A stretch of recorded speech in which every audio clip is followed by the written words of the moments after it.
Hi everyone. आज मी तुम्हाला सांगणार आहे की मी ज्वेलरी डिझाईन साठी कुठून प्रेरित झाले ते. अशाच नवीन नवीन आयडिया बघण्यासाठी शेवटपर्यंत माझा हा व्हिडिओ बघा. लाईक करा, शेअर करा आणि सबस्क्राईब करा. आणि प्लीज कॉमेंट करा, म्हणजे मला कळेल. चला तर पाहूया मी कुठून प्रेरित झाले तर ते. मी प्रेरित झाले टी व्हीच्या सिरियलमधून. वेगवेगळ्या सिरियल, हिंदी सिरियलमध्ये कुंदन ज्वेलरी घातली जाते तिथून मला नवीन नवीन आयडिया सुचत गेल्या आणि मी बनवत गेले. दुसरं म्हणजे feedback, customer feedback.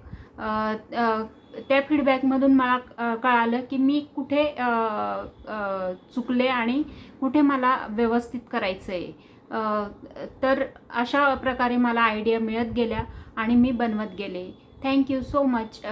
Bye bye.